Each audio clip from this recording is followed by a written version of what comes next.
درود پڑھیں۔ اللهم صل على سيدنا ومولانا محمد وعلى آل سيدنا ومولانا محمد وسلم۔ الحمد لله رب العالمين، والصلاة والسلام على سيد الأنبياء والمرسلين وعلى آله وأصحابه وأزواجه وذرياته ومن تبعهم بإحسان إلى يوم الدين۔ أعوذ بالله من الشيطان الرجيم، بسم الله الرحمن الرحيم۔ فبما رحمة من الله لنت لهم ولو كنت فظا غليظ القلب لانفضوا من حولك فاعف عنهم واستغفر لهم وشاورهم في الأمر فإذا عزمت فتوكل على الله إن الله يحب المتوكلين۔ وعن ابي هريره رضي الله تعالى عنه قال قيل يا رسول الله ادع على المشركين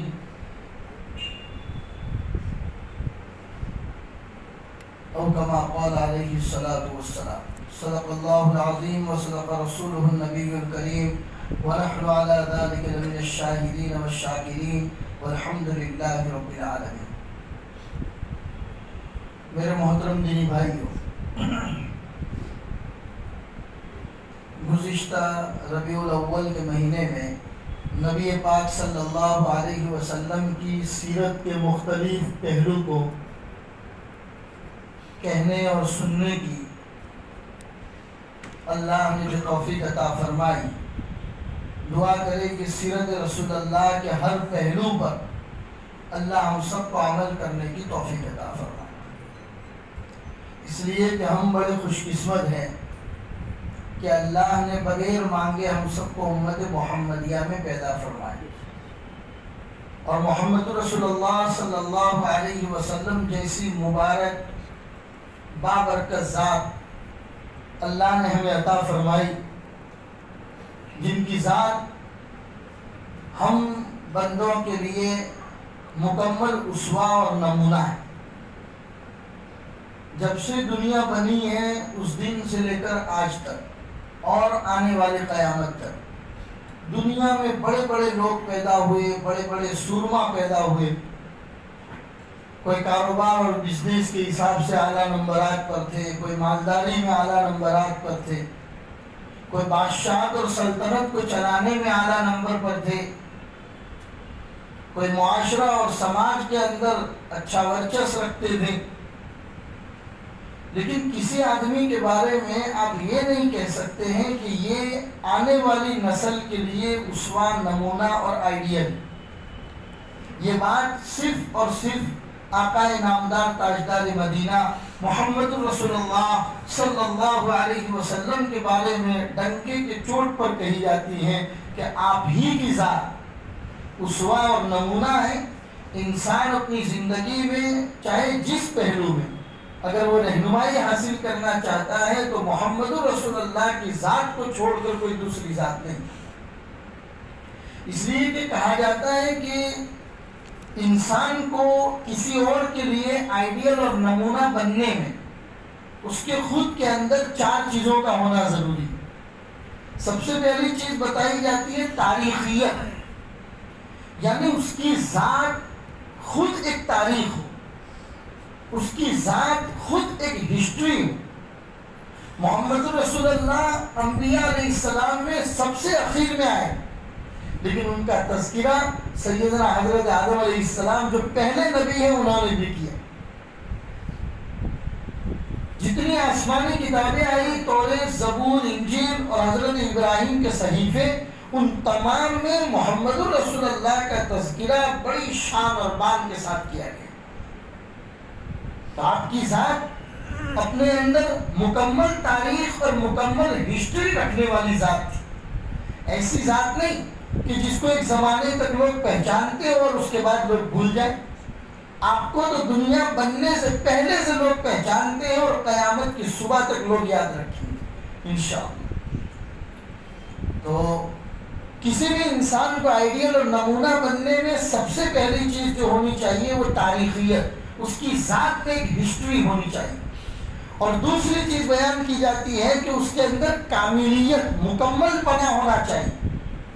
آج دنیا کا کون سا انسان ہے جو یہ دعویٰ کرے کہ میں ہر اعتبار سے پرفیکٹ ہوں، میں ہر اعتبار سے مکمل ہوں؟ کوئی دعویٰ نہیں کر سکتا۔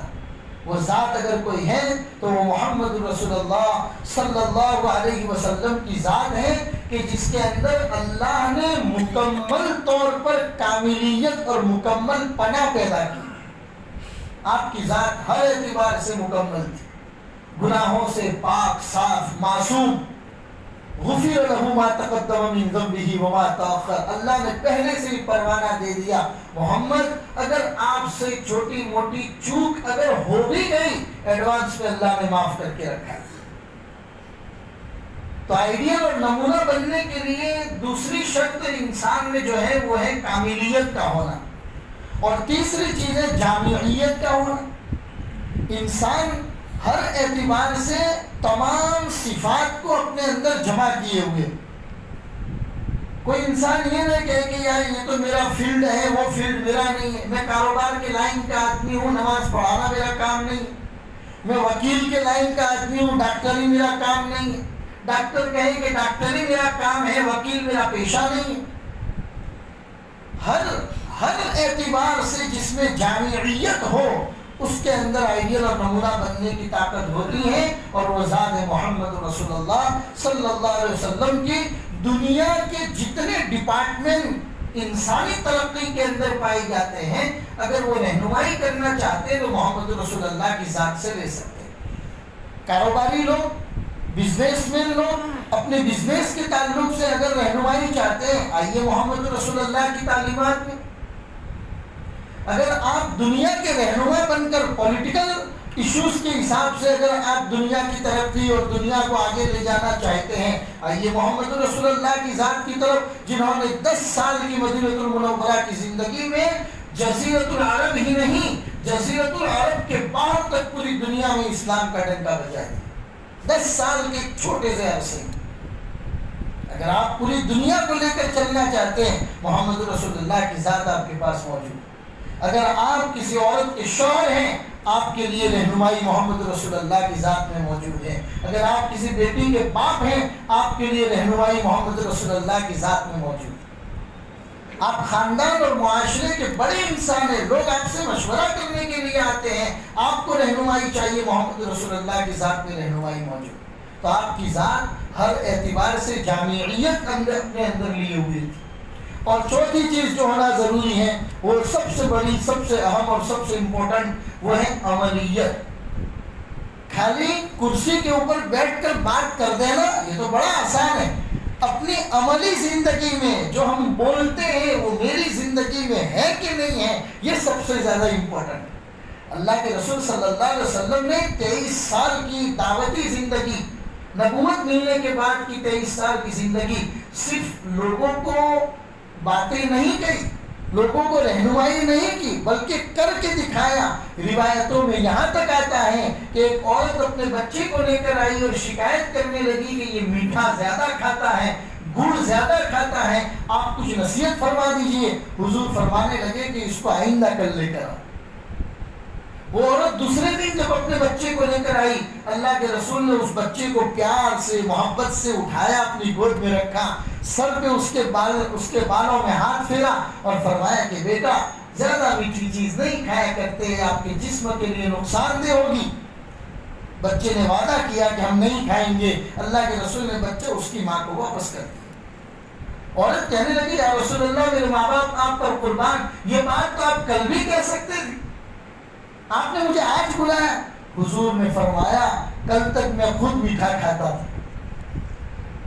کون کہہ رہا ہے میرے بھائیو؟ کائنات کے سب سے بڑے سردار سید الکونین رحمت للعالمین یہ بات فرما رہے کہ کل تک میں جس کام میں مبتلا تھا، اگر وہ بات کی نصیحت میں کسی کو کرتا تو کیا اثر ہوتی، اسی لیے میں نے پورے 24 گھنٹے اس کام سے رک گیا، تب جا کے میں نے بچے کو نصیحت کی۔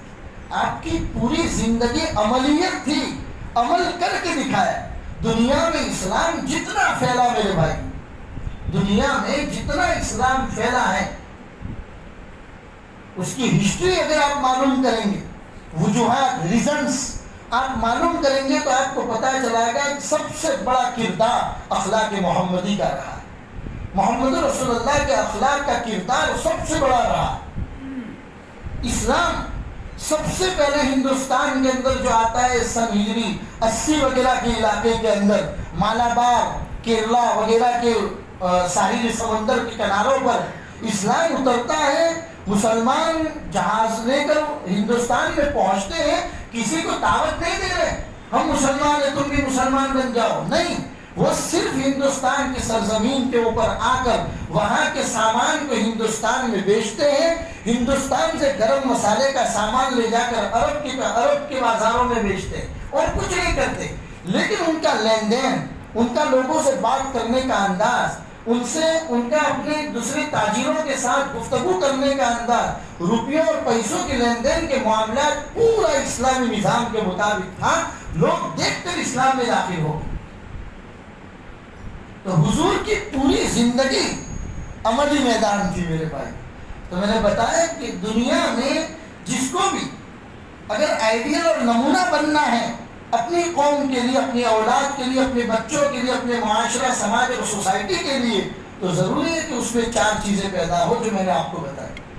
اور وہ چاروں چیزیں مکمل طور پر اگر کسی ذات میں ہو سکتی ہیں اور تھی تو وہ محمد رسول اللہ صلی اللہ علیہ وسلم کی ذات میں تھی. نہ آپ سے پہلے کسی میں تھی، نہ آپ کے بعد کسی کے اندر ہو سکتی. اسی لیے آپ کی ذات مکمل آئیڈیل اور نمونہ ہے لوگوں کے.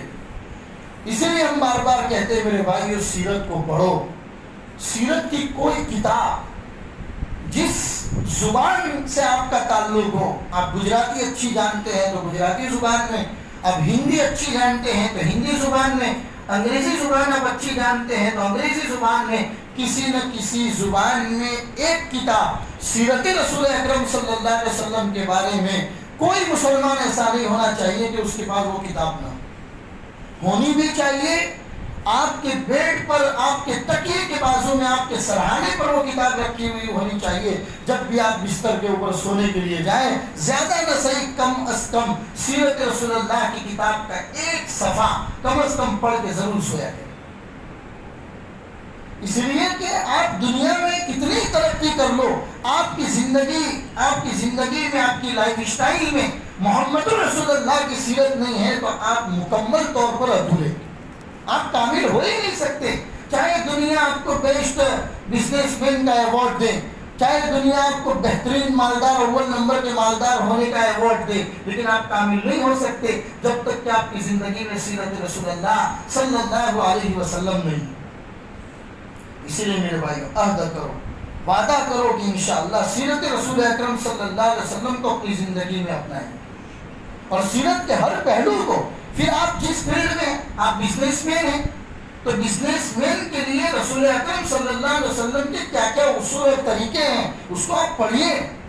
آج دنیا ترقی کر رہی ہے، تجارت ہر اعتبار سے ترقی کر رہی ہے. تجارت اور بزنس کے نئے نئے پہلو بازار کے اندر آ رہے ہیں. جو ٹیکنالوجی ترقی کر رہی ہے اس حساب سے نئی نئی تجارتیں مارکیٹ کے اندر آ رہی ہیں. اگر وہ تجارت ہم کرنا چاہتے ہیں تو اسلام ہمیں کیا رہنمائی کرتا ہے، محمد رسول اللہ کی اس میں کیا تعلیمات، یہ جاننا ہماری ذمہ داری ہے. تو سیرت کا ایک پہلو کہ قوم کا سب سے نچلا طبقہ، قوم کا جو سب سے نچلا طبقہ ہوتا ہے اس کے ساتھ محمد رسول اللہ کی تعلیمات کیا کیا تھی. قوم میں نچلا طبقہ کس کو کہا جاتا ہے میرے بھائی؟ قوم میں نچلا طبقہ کہا جاتا ہے اگر کوئی غریب ہوتا ہے، مسکین ہوتا ہے تو قوم اس کو بیکورڈ سمجھتی ہے، نچلا طبقہ سمجھتی. قوم میں اگر کوئی یتیم ہوتا ہے تو یتیم کو بھی قوم کا نچلا طبقہ سمجھا جاتا ہے. قوم میں اگر کوئی مظلوم ہے تو مظلوم کو بھی بالکل نچلا طبقہ سمجھا جاتا ہے. ایسے طبقے کے ساتھ محمد رسول اللہ کی کیا تعلیمات تھی. چنانچہ میں نے جو قرآن کریم کی آیت آپ کے سامنے پڑھی سورہ آل عمران کی، جس میں اللہ نے اپنے نبی کے بارے میں کیا بات فرمائی ہے، سنیے اور اس کو اپنی زندگی میں اپنائیں. اللہ تبارک و تعالیٰ فرماتے ہیں فَبِمَا رَحْمَةٍ مِّنَ اللَّهِ لِنْتَ لَهُمْ. اللہ فرماتے اللہ کی کتنی رحمت ہے اے محمد، اللہ کی کتنی رحمت ہے کہ اللہ نے آپ میں نرمی پیدا کی اور آپ اپنے صحابہ کے ساتھ نرمی کا معاملہ کرتے. فبما رحمت من اللہ لنت لہم، کیا آپ ان کے لیے نرم ہیں. مان لو وَلَوْ كُنْتَ فَزًّا غَلِيظَ الْقَلْبِ لَانفَضُّوا مِنْ حَوْلِكَ. اللہ فرماتے ہیں محمد اگر آپ چڑے منہ والے ہوتے، مزاج کے سخت ہوتے، لَانفَضُّوا مِنْ حَوْلِكَ، تو لوگ آپ کے گرد سے دور دور بھاگ جاتے، کوئی آپ کے پاس آ کر بیٹھتا بھی. وَلَوْ كُنْتَ فَزًّا غَلِيظَ الْقَلْبِ، اگر آپ مزاج کے سخت ہوتے، منہ چڑے ہوئے ہوتے، لَانفَضُّوا مِنْ حَوْلِكَ، تو چاروں طرف سے لوگ آپ کے پاس سے بھاگ جاتے. اللہ اپنے نبی کو فرما دیا اللہ کی رحمت ہے. فَبِمَا رَحْمَةٍ مِّنَ اللَّهِ، یہ اللہ کی کتنی بڑی رحمت ہے. لِنْتَ لَهُمْ، کہ آپ ان کے لیے نرم ہیں. اگر آپ مزاج کے سخت ہوتے، منہ چڑے ہوئے ہوتے، لَانفَضُّوا مِنْ حَوْلِكَ، یہ لوگ آپ کے چاروں طرف سے بھاگ جاتے، کوئی آپ کے پاس آتا بھی نہیں. لہذا فَاعْفُوا عَنْهُمْ وَاسْتَغْفِرْ لَهُمْ وَشَاوِرْهُمْ فِي الْأَمْرِ. تین باتوں کی اللہ اپنے نبی کو نصیحت کر رہے ہیں. لہذا اگر یہ آپ کے ساتھ چھوٹی موٹی بدتمیزی کر لے، فَاعْفُوا عَنْهُمْ، آپ ان کو معاف کر دو، درگزر کر دو. وَاسْتَغْفِرْ لَهُمْ، ان کے لیے اللہ کے دربار میں استغفار کیا کرو. وَشَاوِرْهُمْ فِي الْأَمْرِ، اور معاملات میں ان سے مشورہ لیا کرو. تین باتیں اللہ اپنے نبی کو نصیحت کر رہے ہیں. سماج کو جوڑنا، سوسائٹی کو ایک پلیٹ فارم کے اوپر لا کر چلنا آسان کام نہیں ہے میرے بھائیو. لیڈر بن جانا بڑا آسان ہے، لیکن لیڈر بن کر قوم کو اپنے سائے تلے لے کر چلنا یہ بہت مشکل کام ہے. کسی کہنے والے نے کہا ہے کہ قوم کو ایک پلیٹ فارم پہ لانے کے لیے کبھی کبھی ناپسندیدگی کے گھونٹ پینے پڑتے. کتنی چیزیں جو ہم کو پسند نہیں ہوتی اس کو بھی پینا پڑتا ہے، برداشت کرنا پڑتا ہے، تب جا کے قوم ایک پلیٹ فارم پہ آتی ہے اور معاشرے کو لے کے چلا جا سکتا ہے. ورنہ ہر آدمی اپنا ایگو کا پرابلم لے کر بیٹھ جائے گا تو قوم کبھی آگے نہیں ترقی کر سکتی. اللہ اپنے نبی کو کہہ رہے ہیں، نبی سے بڑھ کر ذات کس کی ہے میرے بھائیو؟ کسی کی ذات نہیں ہو سکتی. اس کے باوجود اللہ اپنے نبی کو کہہ رہے ہیں فَاعْفُوا عَنْهُمْ، ان سے درگزر کرو. وَاسْتَغْفِرْ لَهُمْ، ان کے لیے استغفار کیا کرو. وَشَاوِرْهُمْ فِي الْأَمْرِ، اس کے باوجود ان کو مشورے میں بلاؤ اور ان سے مشورہ کیا کرو. فَإِذَا عَزَمْتَ فَتَوَكَّلْ عَلَى اللَّهِ، جب آپ کسی کام کو کرنے کا پکا ارادہ کر لو، فَتَوَكَّلْ عَلَى اللَّهِ، تو اللہ پر بھروسہ کرو. وَعَلَى اللَّهِ فَلْيَتَوَكَّلِ الْمُتَوَكِّلُونَ، بھروسہ کرنے والے اللہ ہی پر بھروسہ کرو. اس میں قوم کے نچلے طبقات کو کس طریقے سے ساتھ میں لے کر چلنا ہے، رسول اللہ کی تعلیمات ان کے ساتھ کیسی ہیں، قرآن کریم کی آیت میں اس میں دکھائے گئے. حضرت ابو ہریرہ رضی اللہ تعالیٰ عنہ فرماتے کہ ایک مرتبہ حضور کی مجلس میں پہنچے اور کہا کہ یا رسول اللہ ادعو علی المشرکین، یہ کفار مشرکین نے بڑے پریشان کر کے رکھا ہے، آپ ان کے لیے بد دعا کیوں نہیں کرتے؟ ادعو علی المشرکین، یہ کفار اور مشرکین نے بڑا پریشان کر کے رکھا ہے، آپ ان کے لیے بد دعا کیوں نہیں کرتے؟ تو حضور کے الفاظ کیا تھے میرے بھائیوں؟ اللہ کے رسول صلی اللہ علیہ وسلم نے فرمایا انی لم ابعث لعانا، میں لعنت بھیجنے والا بنا کر نہیں بھیجا گیا. حضور فرماتے انی لن ابعث لعانا، میں لعنت کرنے والا بن کر نہیں بھیجا گیا. وانما بعثت رحمتا، میں تو رحمت بنا کر بھیجا گیا. تمہارے کہنے سے میں لوگوں کے لیے بد دعا کرنا شروع کر دوں؟ میں کبھی کسی کے ساتھ اس طریقے سے بد دعا نہیں کیا کرتا. اور یہ تو نبوت کے بعد کی بات ہے. نبوت سے پہلے جب حضور پاک صلی اللہ علیہ وسلم کی عمر مبارک 18 سال ہے، اس زمانے میں بھی آپ مکہ کے ماحول میں معاہدہ حلف الفضول کے نام سے ایک بہت بڑا معاہدہ اللہ کے رسول کر رہے ہیں تاکہ مشرکین کے پاس اور مکہ کی سرزمین پر کسی کے اوپر ظلم و ستم نہ ہو. اور اگر ظلم و ستم ہو تو یہ محمد اور محمد کے ساتھ رہنے والی جماعت جا کر اس کا مقابلہ کرے. یہ کمزور طبقات کے ساتھ اللہ کے رسول صلی اللہ علیہ وسلم کا یہ معاملہ تھا. یتیموں کے ساتھ اللہ کے رسول صلی اللہ علیہ وسلم نے کیا سلوک سکھایا؟ حضور نے فرمایا کہ اگر کوئی آدمی کسی یتیم کی پرورش کی ذمہ داری لے لیتا ہے اور پھر وہ اس کی صحیح معنوں میں پرورش کرتا ہے، کوئی چیز اس کو جہنم میں داخل نہیں کرے گی۔ یہ حضور کے الفاظ ہیں ترمذی شریف کی۔ کوئی چیز اس کو جہنم میں داخل نہیں کرے گی، یعنی کہ وہ جنت میں جائے گا کیونکہ اس کی پرورش سے کسی یتیم کی ذمہ داری آئی۔ ایک صحابی کہنے لگے حضور ہمیں صدقات کی تلقین کر رہے تھے کہ صدقات کیا کرو۔ ہم نے کہا یا رسول اللہ فَإِن لَمْ تَجِدْ، اگر نہ پائے تو، روپیہ پیسہ نہیں ہے صدقہ کرنے کے لیے، تو حضور نے فرمایا کسی یتیم کے سر پر ہاتھ پھیر دیا کرو، کسی یتیم کے سر کے اوپر ہاتھ پھیر دیا کرو، تمہارے ہاتھ کے نیچے اس کے جتنے بال آئیں گے یا جتنے بالوں پر تمہارا یہ ہاتھ پھرے گا، تمہارے اتنے گناہوں کی اللہ مغفرت بھی کرے گا، تمہارے نامہ اعمال میں اتنی نیکیوں کا اضافہ بھی کرے گا۔ یہ کمزور طبقے کے ساتھ جس کو ہم نے بیکورڈ کہہ کے ڈال دیا، ایک سینٹینس ایک لفظ ہمیں کیا بولنا آ گیا کہ ہم نے بیکورڈ کہہ کر ان کو سائڈ میں ڈال دیا۔ اللہ کے رسول نے پھر اس کے بعد آگے کیا جملہ فرمایا وہ میں آپ کو بتانا چاہتا ہوں۔ حضور نے فرمایا یاد رکھو شاید انہی کمزور اور غریبوں کے وسیلے سے اللہ تمہیں رزق دیتا ہے۔ یہ جملہ میں آپ کو سنانا چاہتا ہوں۔ حضور نے فرمایا کبھی اپنی کاروبار کے اوپر اترایا مت کرنا، تمہیں کیا معلوم کہ کسی غریب کی دعا اور وسیلے کی وجہ سے اللہ تمہیں روزی دیتا ہے۔ یعنی ہمارے کاروبار میں ہمارے رزق میں کبھی بھی اضافہ ہو، بزنس ہماری امید سے کہیں زیادہ اچھا نکل آئے، میرے بھائیوں تو سب سے پہلا کام یہ ہونا چاہیے کہ اپنے قرب و جوار کے کسی غریب کو یاد کرو۔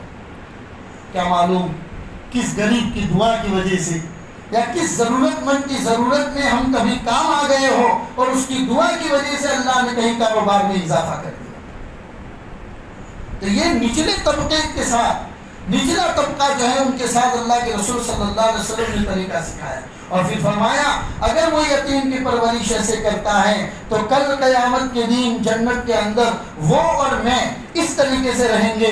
اللہ کے رسول نے شہادت کی انگلی اور بیچ والی انگلی کو اس طریقے سے ملایا، بیچ میں تھوڑی جگہ رکھی اور فرمایا کہ ہم دونوں جنت میں اس طریقے سے ہوں گے۔ یتیم کی پرورش کے بارے میں، کمزور طبقات کا خیال کرنا، یہ اسلام کی سب سے پہلی تعلیم ہے میرے بھائی۔ اللہ کے رسول جب مدینہ تشریف لے گئے، غزوات ہونے لگے، صحابہ کی حالت دن بدن مالی اعتبار سے سدھرنے لگی، کچھ روپیہ پیسہ ان کے پاس آنے لگا مال غنیمت کی شکل میں، تو اللہ کے رسول صلی اللہ علیہ وسلم نے اسٹپ بائی اسٹپ پہلے یتیموں کا پورا لسٹ بنوایا، بیواؤں کا پورا لسٹ بنوایا، مدینہ کے غریبوں کا پورا لسٹ بنوایا، اور کہا کہ ان کے لیے بیت المال سے وظیفہ متعین کیا جائے، کیونکہ اسلام کبھی بھی صرف اپنے لیے جینے کی تعلیم نہیں دیتا۔ پھر پڑوسی کی بات آئی کہ پڑوسیوں کے ساتھ ایک انسان کا کیا سلوک ہونا چاہیے، کیونکہ عام طور پر پڑوسی اگر مالدار ہیں تو آدمی کئی سلامیں ٹھوکتا ہے ان کو، لیکن اگر پڑوسی کمزور ہیں مالی اعتبار سے یا کسی بھی اعتبار سے تو یہ انسان اپنی پاور کا غلط استعمال کرتا ہے اور پڑوسی کو نقصان پہنچاتا ہے۔ اس کے ساتھ اللہ کے رسول صلی اللہ علیہ وسلم نے کیا سلوک کرنے کا طریقہ بتایا۔ حضور نے فرمایا اس آدمی کی کبھی مغفرت نہیں ہو سکتی، اس آدمی کی کبھی مغفرت نہیں ہو سکتی، اس آدمی کی کبھی مغفرت نہیں ہو سکتی، 3 مرتبہ فرمایا۔ صحابہ پوچھنے لگے یا رسول اللہ من، کون آدمی؟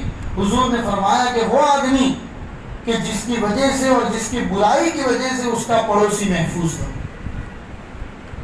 اور پھر دوسری حدیث میں فرمایا وہ آدمی کامل ایمان والا نہیں ہو سکتا، کامل ایمان والا نہیں ہو سکتا، کامل ایمان والا نہیں ہو سکتا۔ صحابہ نے پوچھا یا رسول اللہ من، کون ہے وہ جو کامل ایمان والا نہیں ہو سکتا؟ تو حضور نے فرمایا کہ وہ آدمی جو پیٹ بھر کے سوئے اور اس کا پڑوسی بھوکا رہ جائے، جس کے شر سے اس کا پڑوسی محفوظ نہ ہو، جو پیٹ بھر کے سو جائے اور اس کا پڑوسی بھوکا رہے، وہ آدمی کامل ایمان والا نہیں ہو سکتا۔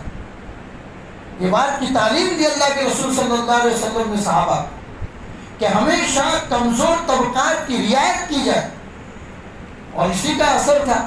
سیدنا عثمان غنی رضی اللہ تعالیٰ عنہ، حضرت عبد الرحمن بن عوف رضی اللہ تعالیٰ عنہ، حضور کے ایک اعلان پر 100 اونٹ جو سامان سے لدے ہوئے رہتے تھے مسجد نبوی میں آ کے سامان کا ڈھیر لگا دیا کرتے تھے اور کہتے تھے یا رسول اللہ غریبوں کی ضرورت اس سے پوری کی جائے۔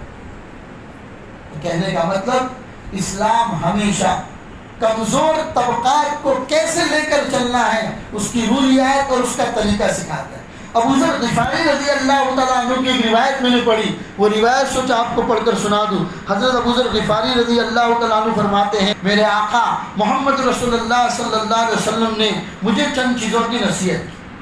سب سے پہلی چیز بتائی، مجھے اپنی خصلتوں کی وصیت فرمائی کہ ہمیشہ اپنی عادتیں اور اپنی خصلتیں، اپنے اخلاق اچھے بنانا، محمد والے اخلاق اپنے اندر پیدا کرنا۔ یہ پہلی وصیت محمد رسول اللہ نے مجھے کی۔ اور آگے فرماتے ہیں ایک روایت میں مجھے حکم فرمایا کہ میں دنیاوی حوالے سے اپنے اوپر والے کی طرف نہ دیکھوں بلکہ اپنے سے نیچے والے کو دیکھوں۔ کبھی بھی آپ اپنے سے اوپر کے آدمی کو دیکھیں گے شکر کی عادت آپ کے اندر کبھی نہیں آئے گی، کیونکہ آپ اپنی ذات سے ہمیشہ شکایت کریں گے اس کے پاس بڑا بنگلہ ہے، اس کے پاس بڑی گاڑی ہے، میرے پاس کچھ بھی نہیں۔ اللہ کے رسول نے مجھے وصیت فرمائی کہ اپنے سے نیچے کو دیکھنا تو تیرے اندر شکر پیدا ہوگا۔ اللہ کا فضل و کرم ہے کہ اس کے پاس رہنے کو گھر میسر نہیں ہے، میرے اوپر اللہ کا کرم ہے کہ اللہ نے مجھے گھر عطا فرمایا۔ اپنے سے نیچے کو دیکھنے کی وصیت فرمائی اور فرمایا مجھے مساکین سے محبت رکھنے اور ان کے قریب رکھنے کی وصیت کی۔ مجھے وصیت کی کہ ہمیشہ مسکینوں سے، غریبوں سے محبت رکھا کرو۔ اور آگے فرماتے ہیں اور مجھے وصیت فرمائی کہ میں صلہ رحمی کروں اگرچہ رشتہ دار مجھ سے منہ پھیر لے، یعنی میرے رشتہ دار اگرچہ مجھ سے منہ پھیر لے لیکن پھر بھی میں ان کے ساتھ صلہ رحمی کروں اور اچھے سلوک کروں۔ اور مجھے وصیت فرمائی کہ میں اللہ تعالیٰ کے معاملے میں کسی ملامت کرنے والے کی ملامت سے نہ ڈروں، جہاں اللہ کا معاملہ آئے تو میں کسی سے نہ گھبراؤں، جو اللہ کی بات ہے وہ لوگوں کے بیچ میں کہہ کر رہوں۔ اور مجھے وصیت فرمائی کہ حق بات کہوں چاہے وہ کڑوی ہی کیوں نہ ہو۔ اور مجھے وصیت فرمائی کہ میں لا حول ولا قوت الا باللہ اس کے ذکر کی کثرت کروں کیونکہ یہ جنت کے خزانوں میں سے بہترین خزانہ ہے۔ یہ حضرت ابو ذر غفاری کی وصیتیں بھی میرے بھائی کہ اللہ کے رسول نے مجھے بٹھا کر وصیت کی، کیونکہ ابو ذر غفاری وہ آدمی تھے جو کسی بھی چیز کے جمع کرنے کو پسند نہیں کرتے۔ رات کو کھانا کھا لیا، اگر گھر کے اندر کوئی چیز ہے تو اس وقت تک سونے نہیں جاتے تھے جب تک گھر میں کوئی چیز رکھی ہوئی۔ چنانچہ اسی وجہ سے صحابہ کے ساتھ ان کا جھگڑا ہو جاتا تھا۔ کسی صحابی کے جیب میں کچھ روپے پیسے نکل آئے تو کہتے ہیں تمہیں اللہ پر بھروسہ نہیں ہے، تم تو بہت پیسہ جمع کرنے کے پیچھے لگے ہو۔ صحابہ سے بار بار ان کی لڑائی ہو جاتی تھی۔ اللہ کے رسول صلی اللہ علیہ وسلم نے سمجھا بجھا کر مدینہ کے باہر ان کو رہنے کا مشورہ دیا۔ اللہ کے رسول نے فرمایا کہ آپ مدینہ کے باہر کھلا جگہ پر رہا کرو، آپ اکیلے رہو، کیونکہ ان کی مینٹالٹی الگ تھی، ان کی سوچ الگ تھی، ان کا اللہ کے اوپر بھروسہ اعلیٰ درجے کا تھا۔ وہ اگر دوپہر کا کھانا کھا لیتے تھے تو شام کی تیاری نہیں کرتے تھے۔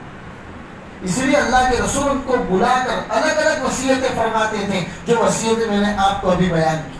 میرے بھائیوں، آج کی ہماری بات اسی بات کی تعلیم دیتی ہے کہ اسلام محمد رسول اللہ کی تعلیمات ہمیشہ کمزور طبقات کے ساتھ روح رعایت کرنے کی ہمیں تعلیم دیتا ہے۔ اللہ کہنے سننے سے زیادہ ہم سب کو اس پر عمل کی توفیق عطا فرمائے۔ صرف بیان سن لینا نہ ہو بلکہ اس کو اپنی زندگی میں اپنانا ہو، محمد رسول اللہ کی سیرت کو اپنی زندگی میں اپنانا ہو۔ اللہ نے اگر ہمیں اس قابل بنایا ہے کہ ہمارے ہاتھ کے نیچے کچھ لوگ رہتے ہیں تو ان کی ہم رعایت کریں۔ ایک صحابی کہتے ہیں میں نے اللہ کے رسول سے پوچھا یا رسول اللہ میں اپنے غلام کی کتنی خطاؤں کو معاف کروں؟ اللہ کے رسول نے کچھ جواب نہیں دیا۔ وہ صحابی نے دوسری مرتبہ پوچھا یا رسول اللہ میں اپنے نوکر اور اپنے غلام کی کتنی لغزش کو معاف کروں؟ حضور نے پھر بھی کوئی جواب نہیں دیا۔ وہ صحابی نے تیسری مرتبہ پوچھا یا رسول اللہ میں اپنے غلام کی کتنی لغزش کو معاف کروں؟ تو حضور نے فرمایا دین میں 70 مرتبہ، 70۔ آج ہمارا نوکر یا ہمارے ہاتھ کے نیچے کام کرنے والا آدمی اگر کوئی الٹا پھلٹا کام کر دے میرے بھائیوں ہم نوکری سے نکالنے کی بات کرتے ہیں۔ حضور کی تعلیم تو دیکھیے، حضور فرما رہے دین میں 70 مرتبہ تو معاف کر، تب جا کے تو کہہ سکتا ہے کہ میں نے رسول اللہ کی تعلیمات کو اپنی زندگی میں اپنایا۔ اللہ ہم سب کو عمل کی توفیق عطا فرمائے، اور سیرت رسول اللہ کی کوئی نہ کوئی کتاب جس زبان سے آپ پڑھنا جانتے ہو، حضور کی سیرت کی کوئی کتاب اپنے گھر میں بسائیں، اپنے سرحانے کے اوپر رکھے اور اس کو پڑھنے کی عادت بنائیں۔ اللہ عمل کی توفیق عطا فرمائے۔ وصلی اللہ علی النبی الکریم وعلی آلہ واصحابہ اجمعین برحمتک یا رحمۃ۔